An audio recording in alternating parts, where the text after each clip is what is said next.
Coucou tout le monde, je me mets un petit coup de pied aux fesses pour commencer ce vlog, sinon je l'entame jamais. Ça fait un petit temps que je n'ai pas du tout filmé.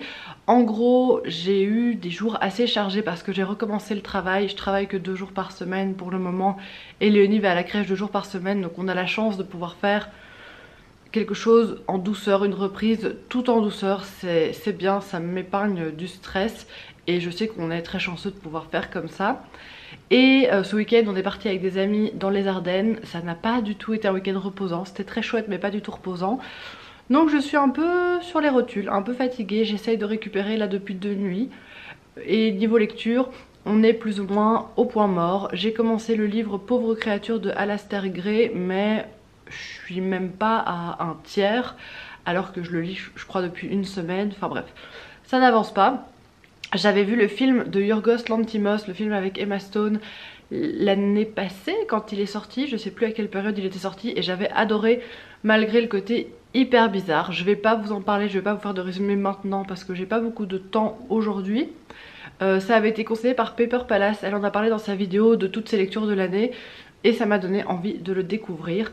J'ai pas beaucoup de temps aujourd'hui parce que je pars à la mer pour la journée chez mes parents avec Léonie, je sais pas pourquoi j'ai parlé comme ça, avec Léonie et Kenzo.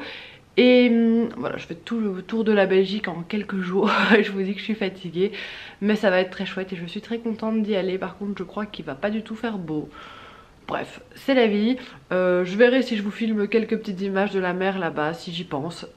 Sinon, tant pis. Et je vous retrouve un peu plus tard pour vous parler plus précisément de ma lecture.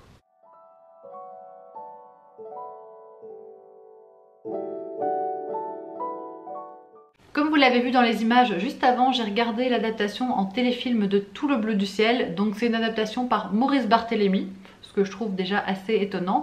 Adaptation du roman de Melissa d'Acosta avec comme acteurs Camille Lou et Hugo Becker. Je n'ai pas trop aimé le téléfilm. Je vais pas m'éterniser là-dessus parce que j'ai vu que Melissa d'Acosta avait mis un post sur Instagram disant qu'elle avait reçu beaucoup de messages négatifs suite à la diffusion du téléfilm et que ça la peinait beaucoup. Et je me dis que ça sert à rien de venir enfoncer le clou.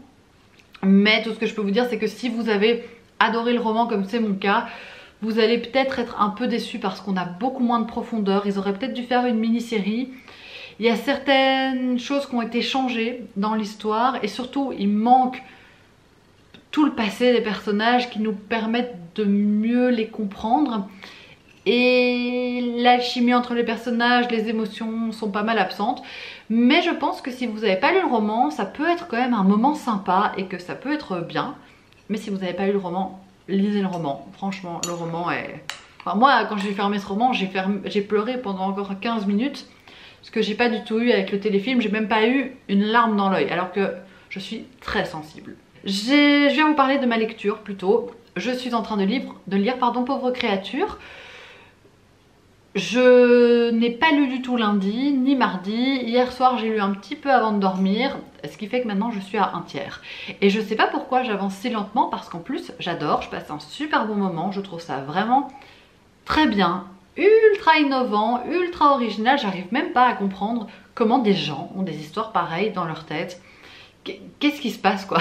Je m'étais déjà dit que le film de Yorgos Lanthimos était complètement barré, mais il a de quoi tenir hein, c'est vraiment quelque chose. Pour l'instant j'ai une petite préférence pour le film.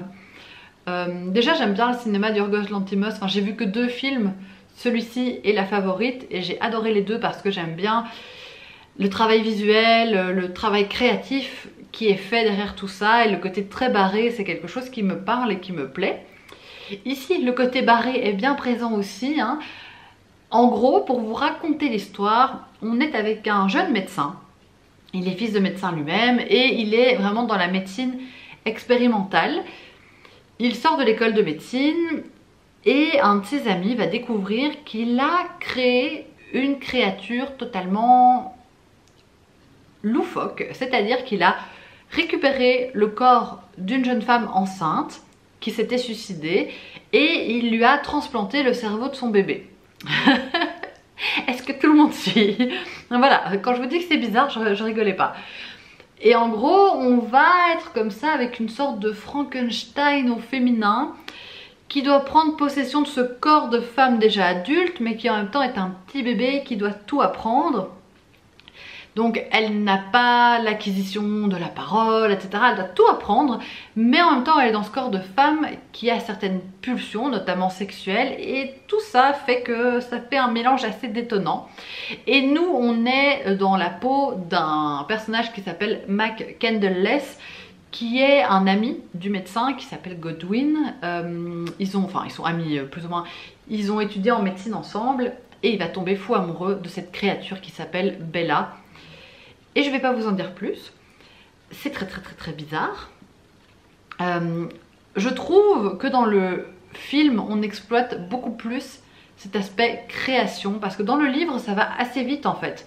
On comprend très vite que, voilà, Bella c'est un être qui n'est pas comme les autres, mais on passe très vite à autre chose, tandis que dans le film, on prend vraiment le temps de poser ces bases-là et d'expliquer tout ça.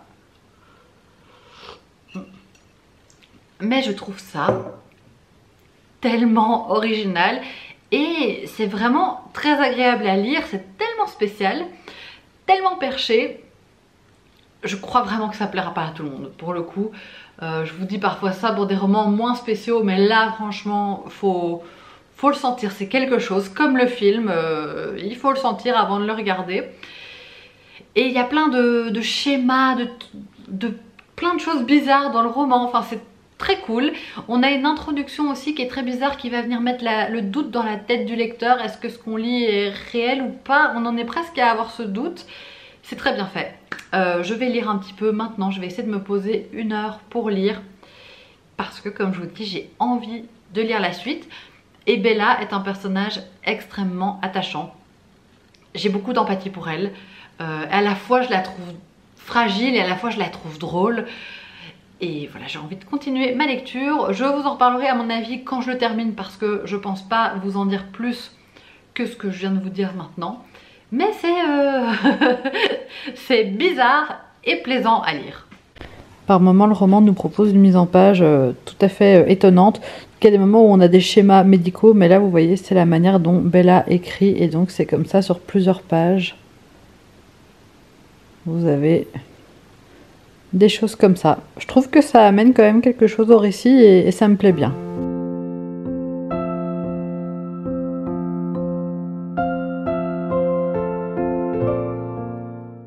La lumière est clairement plutôt horrible, mais c'est pas grave, on va faire avec. J'ai eu un week-end plutôt occupé, mais j'ai quand même réussi à terminer samedi Pauvre créature. Ça va pas être une lecture parfaite pour moi. Je suis un peu moins emballée en venant vous en parler, en l'ayant terminé, que ce que je vous disais juste avant, parce que j'ai trouvé ça bien, mais il y a certaines parties que j'ai trouvé vraiment déstructurées, un peu brouillonnes, un peu fouillis, et ça a fait que j'ai pas du coup profité pleinement de ma lecture, parce que il y a des parties que j'ai trouvé un peu moins agréables à lire, un peu lentes. Et même si j'ai bien aimé le début, j'ai bien aimé la fin, mais c'est vrai que je trouve qu'il y a un ventre mou au milieu et ça m'a un peu gênée. Mais ça reste une idée ultra innovante, ultra chouette à lire. Mais j'ai clairement préféré la version en film. Mais je suis contente d'avoir lu ce roman, honnêtement, je suis contente. Mais je suis pas mécontente de l'avoir fini. Et alors, j'ai commencé dimanche matin, hier matin, ce livre-ci. J'ai pas encore lu grand-chose, je suis même pas encore à 100 pages. Donc c'est Les voleurs d'innocence de Sarai Walker. Et ça commence extrêmement bien. Hier matin, j'ai lu 60 pages. Après, on avait des choses à faire dans la journée, donc j'ai pas pu lire plus. Mais rien que sur la matinée, j'ai déjà englouti 60 pages. Alors ça paraît peut-être pas beaucoup, mais avec un petit bébé, c'est déjà pas mal je trouve. Et je suis hyper enthousiasmée par ce que je lis. Alors enthousiasmée c'est un peu bizarre parce que le sujet n'est pas joyeux. Je vous ferai un résumé un petit peu plus tard. Mais en tout cas, ça me parle et ça me plaît pour le moment. Et j'ai hâte de continuer. Je pense que je vais un petit peu lire ce soir. Et je vous tiendrai au courant. Bon, je reviens avec ma tête de fatiguée de fin de journée pour vous dire que ça, c'est vraiment génial. Je prends mon pied, je trouve ce livre vraiment super intriguant, super original et très prenant. Enfin, j'ai vraiment envie de savoir ce qui va se passer. Je vous ai pas encore fait de résumé parce que je ne savais pas trop vers où on allait. Et en fait là j'ai lu environ 200 pages sur 600 et je sais toujours pas très bien où on va. On commence l'histoire en 2017 avec une femme d'un certain âge qui est peintre et qui ne raconte pas grand chose de sa vie privée. Elle accepte aucune interview, elle est très mystérieuse. Et un jour, elle va apprendre qu'une femme connaît son passé et ça remue beaucoup de choses en elle. Et on va replonger en 1950 alors qu'elle avait 13 ans. Elle s'appelle Iris, elle avait 13 ans et elle vivait avec ses 5 sœurs et leurs parents. Et en fait il va se passer quelque chose dans la famille, on le sait tout de suite hein. Toutes ses sœurs sont décédées juste après s'être mariées et donc on va d'abord suivre l'aînée pendant ses préparatifs de mariage et puis après le mariage. Et c'est très bien vraiment. Il y a une ambiance un petit peu à la Virgin Suicides si vous avez vu le film. Je sais que à la base c'est un roman. J'ai pas lu le roman et j'en avais entendu des échos assez mitigés. Apparemment c'est moins bien que le film. J'avais entendu ça dans le podcast Adapte-moi si tu peux, si ça vous intéresse. C'est un podcast que j'aime beaucoup écouter. Bref, j'aime bien ce film et ça me fait penser un peu à cette ambiance là. Parce que on est avec des parents un peu déviants aussi. Donc ces 6 filles, elles ont une mère un peu dépressive. On met pas vraiment de mots très précis sur ça parce que c'est les années 50.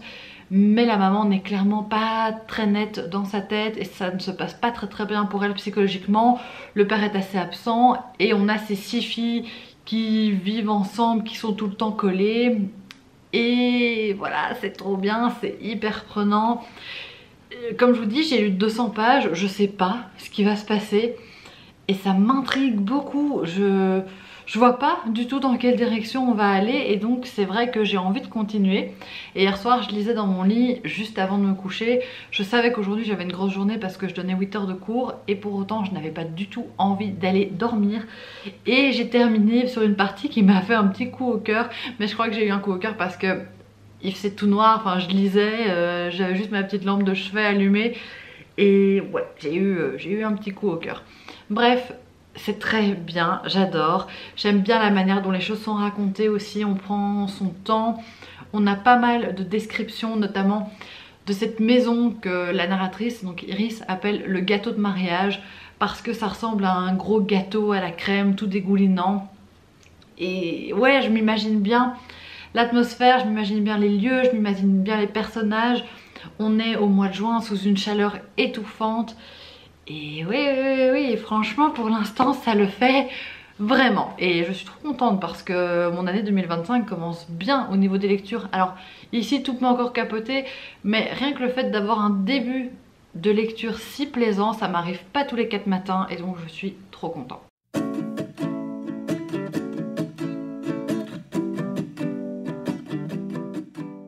Je prends la caméra pour me forcer à venir vous parler parce que là je ne filme plus, je ne lis plus, je suis en arrêt total.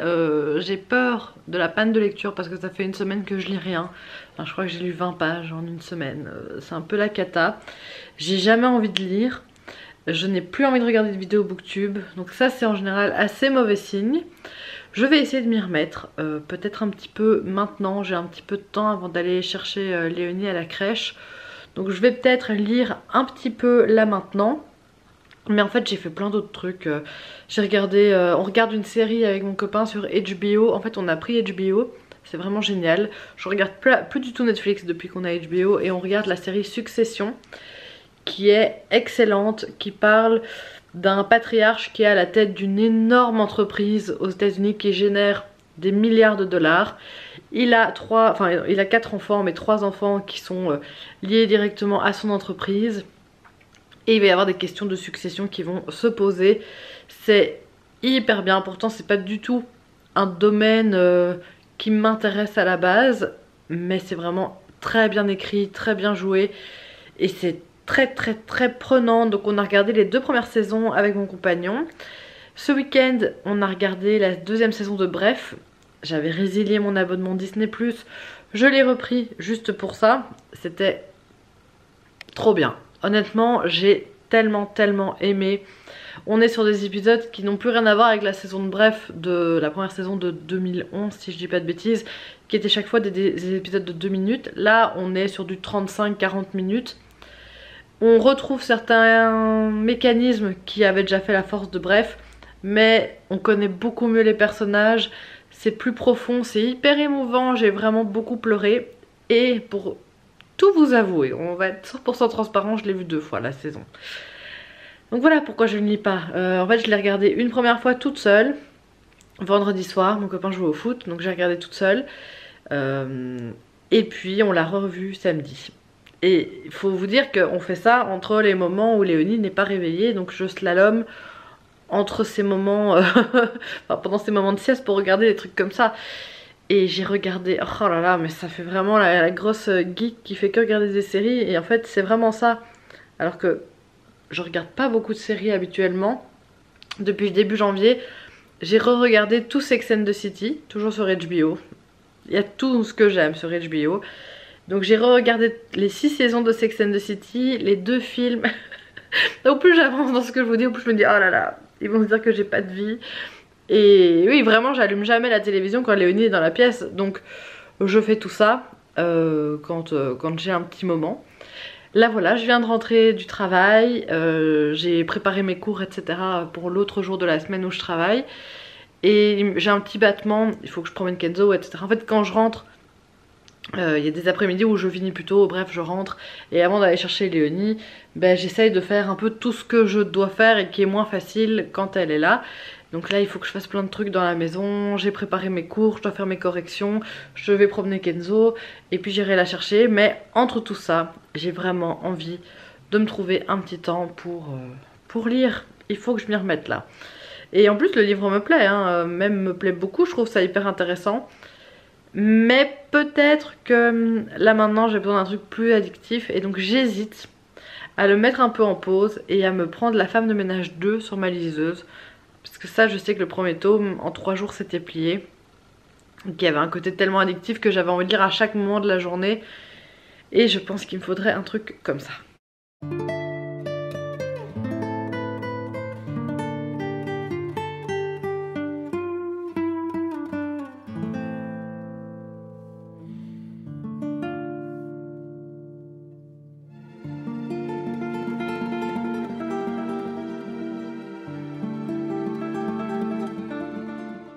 Ça fait un petit temps que je suis pas venue vous parler, ce vlog est très décousu.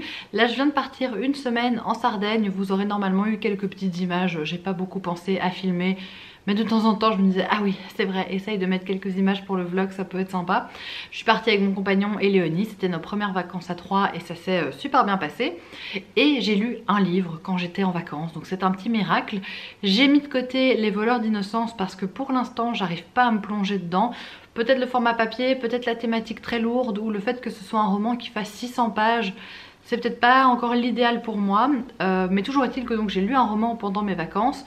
Très léger, pas trop dans ce que je lis habituellement, c'est pas trop le genre de livre que je consomme le plus tout simplement.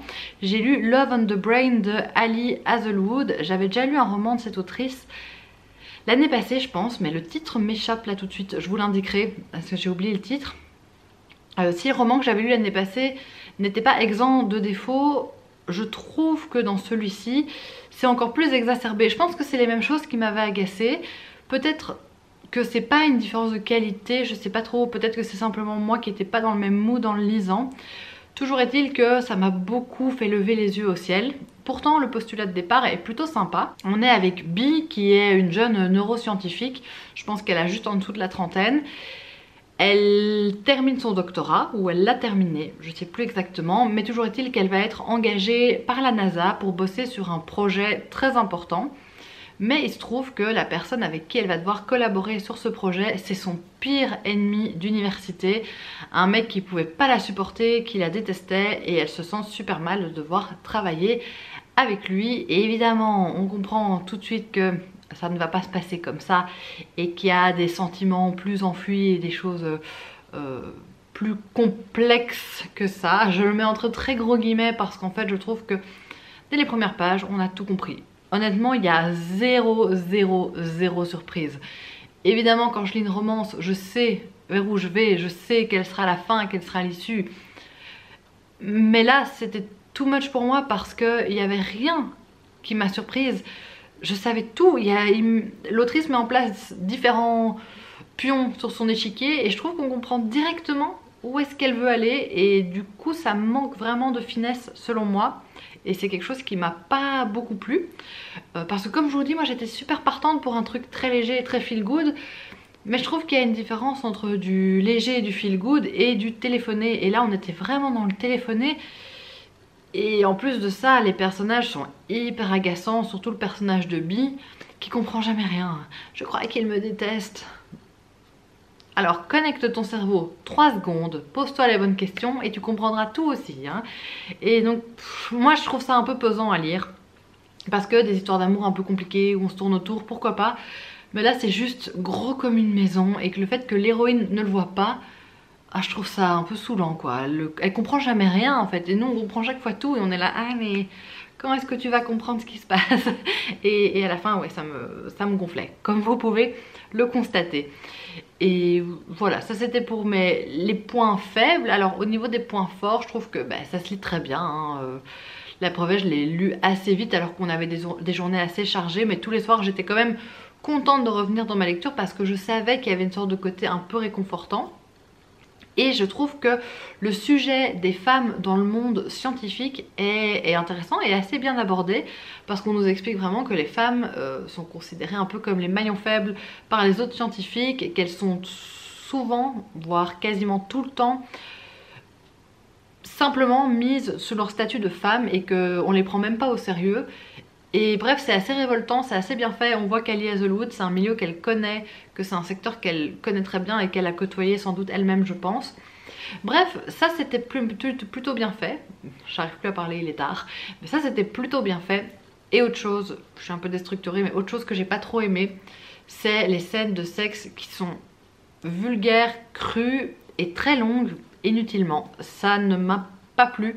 Certains termes utilisés me sortaient complètement de ma lecture et ça je sais que j'avais déjà eu dans le premier roman de l'autrice que j'avais lu, ça m'avait déjà dérangé. Et moi ça me sort de ma lecture parce que je trouve qu'on n'est plus du tout sur un truc mignon alors que tout le reste de l'histoire se veut plutôt mignonne. Là ça fonctionne pas trop je trouve. Je vois que j'ai plus de batterie donc je vais vite terminer avant que ma caméra me coupe la chic. J'ai acheté un livre il y a 2-3 semaines, je sais même plus, mais j'ai oublié de vous le montrer. C'est J'emporterai le feu de Leila Slimani, qui est le tome 3 du Pays des Autres, une saga que j'aime beaucoup. J'ai beaucoup aimé les 2 premiers tomes. Je me rappelle pas très bien de tout, donc je vais voir si j'arrive facilement à me replonger dedans.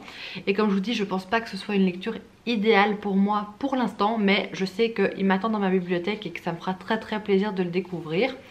Et alors une attachée de presse belge m'a proposé le nouveau roman de Joël Dicker, donc évidemment j'ai sauté sur l'occasion et je l'ai reçu juste hier en rentrant de vacances. Et la bonne surprise c'est qu'il est dédicacé, donc je suis très contente. Je sais pas de quoi ça parle mais je crois que ça va être ma lecture maintenant, donc je vous en parlerai très vite. Et elle m'a également envoyé 2 autres romans qui m'intéressent pas trop. Le premier c'est Les folles enquêtes de Magritte et Georgette, Patakès Akadakès de Nadine Monfils.